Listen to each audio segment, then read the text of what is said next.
जय हिंद एवरीवन, स्वागत है आपका वीनेशन 111 के एक नए एपिसोड में, जहां आपके लिए लेकर के आते हैं इंडियन डिफेंस की प्रमुख अपडेट्स को। सबसे पहले तो चैनल को सब्सक्राइब करना मत भूलिएगा।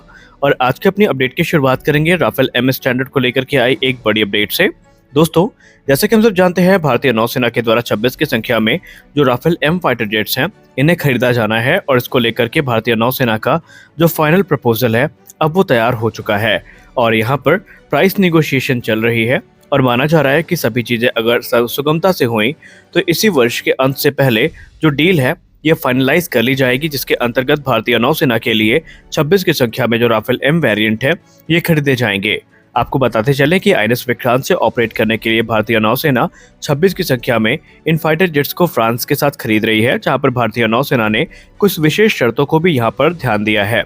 भारतीय नौसेना का ये कहना है कि उनके जो राफेल एम फाइटर जेट्स उनके द्वारा सिलेक्ट किए जाएंगे, उसमें इंडियन मेड वेपन सिस्टम का जो इंटीग्रेशन है उसे सुनिश्चित करना पड़ेगा। जैसे कि इसमें अस्त्र सीरीज की जो मिसाइल्स हैं, जिसमें क्रमशः अस्त्र मार्क 1 और अस्त्र मार्क 2 है, इनके इंटीग्रेशन को जोर दिया गया है। इसके अलावा रुद्रम 1 और रुद्रम 2 जैसी जो एंटी रेडिएशन मिसाइल हैं, इनके इंटीग्रेशन को लेकर के भी भारतीय नौसेना ने काफी जोर दिया है।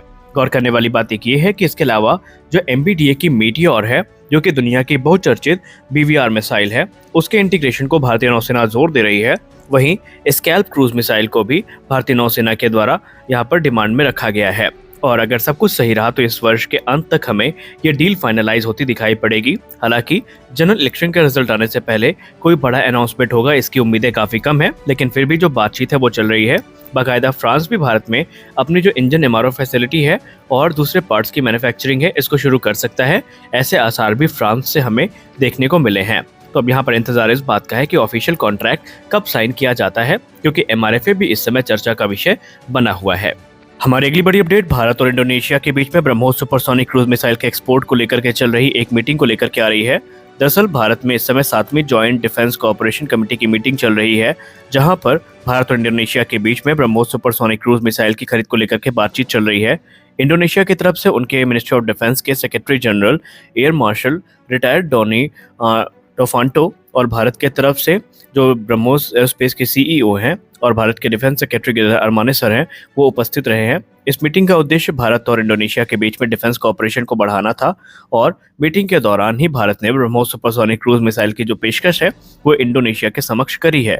मीडिया रिपोर्ट्स में कहा जा रहा है कि इंडोनेशिया खुद काफी लंबे समय से ब्रह्मोस सुपरसोनिक क्रूज मिसाइल को लेकर के इंटरेस्टेड है और संभावित है कि आने वाले निकट भविष्य में एक बड़ी डील भारत के साथ ब्रह्मोस सुपरसोनिक क्रूज मिसाइल की वो साइन करता दिखाई पड़े।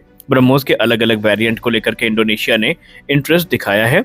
इंडोनेशिया से पूर्व फिलीपींस ने भारत के साथ ब्रह्मोस सुपरसोनिक क्रूज मिसाइल की डील को साइन किया था और उनको डिलीवरी शुरू भी हो चुकी है। अब अगर हम ब्रह्मोस की बात करें तो इससे हट के भारत ने और भी दूसरे जो वेपन सिस्टम है, जिसमें air defence system, missile system शामिल हैं, इनकी पेशकश भी इंडोनेशिया को करी है और इंडोनेशिया की तरफ से काफी पॉजिटिव रिस्पॉन्स हमें देखने को मिला है। इंडोनेशिया से हट के वियतनाम भी इस समय ब्रह्मोस सुपरसोनिक क्रूज मिसाइल को लेकर के इंटरेस्टेड है और दुनिया भर के कई सुखोई ऑपरेटर, जिसमें मलेशिया शामिल है, ये ब्रह्मोस के एयर लॉन्च वेरिएंट को लेकर के इच्छुक है और भारत से बातचीत कर रहा है। हमारी अगली बड़ी अपडेट रक्षा मंत्री श्री राजनाथ सिंह जी के एक ऐसे बयान को लेकर के आ रही है। जब से उन्होंने इस बयान को दिया है उसके बाद से हड़कंप मचा है और यह है दूसरे स्वदेशी विमान वाहक पोत को लेकर के। रक्षा मंत्री राजनाथ सिंह जी ने अनाउंस किया है कि भारत में दूसरे स्वदेशी विमान वाहक पोत का जो निर्माण कार्य है ये अतिशीघ्र शुरू किया जाएगा, या यूँ कह लें ऑलरेडी इस पे काम शुरू हो चुका है।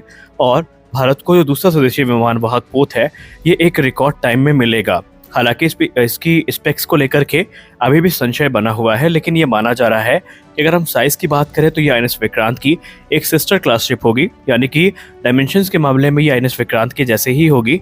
फर्क इतना होगा कि ये टेक्नोलॉजिकल एडवांसमेंट से होके गुजरेगी, यानी इसमें बहुत सारे जो सुधार और बदलाव हैं वो किए जाएंगे और ये आईएनएस विक्रांत की तुलना में ज़्यादा एडवांस होगी। आईएनएस विक्रांत को भारतीय नौसेना के सर्विस में सितंबर 2022 को कमीशन किया गया था, जो कि एक 45,000 टन वजनी एयरक्राफ्ट कैरियर है और इसे भारतीय नौसेना की रिक्वायरमेंट को ध्यान में रख करके बनाया गया है।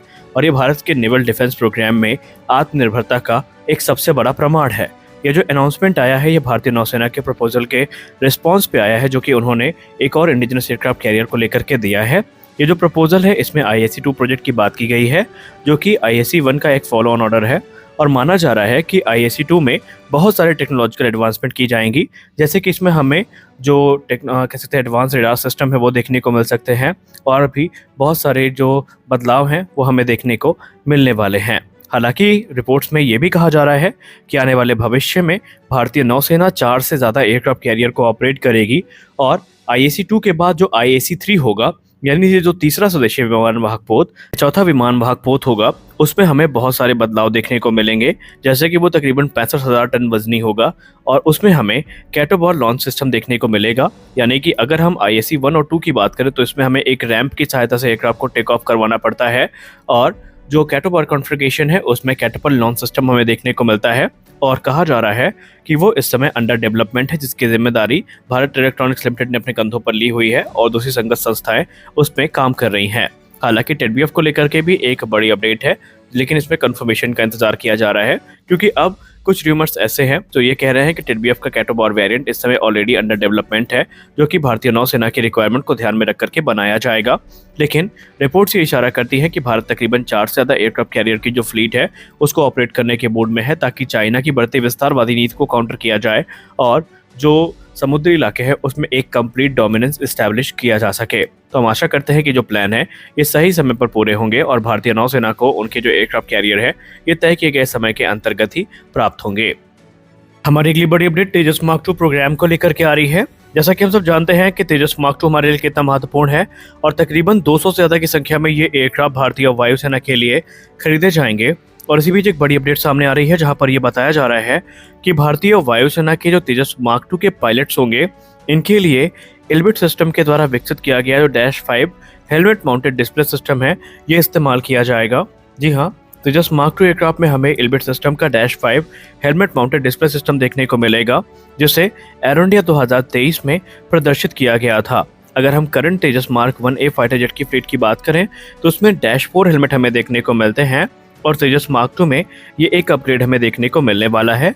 हेलमेट माउंटेड डिस्प्ले सिस्टम जो होते हैं ये बेसिकली पायलट को काफ़ी क्रिटिकल इन्फॉर्मेशन जो है ये वाइजर पे ही दिखा देते हैं, जिसके बाद से पायलट को डेटा एक्सेस करने में काफ़ी मदद मिलती है और उनकी सिचुएशनल अवेयरनेस भी काफ़ी इंप्रूव होती है। और तेजस मार्क 2 क्योंकि एक एडवांस फाइटर एयरक्राफ्ट है और उसके लिए इल्बिट सिस्टम का -5 हेलमेट सेलेक्ट किया गया है। तेजस मार्क 2 के रोल आउट की बात करें तो अब वो हमसे कुछ ही दिनों की दूरी पर है, या यूँ कह लें 2025 के मध्य तक उसका रोल आउट हमें देखने को मिल सकता है।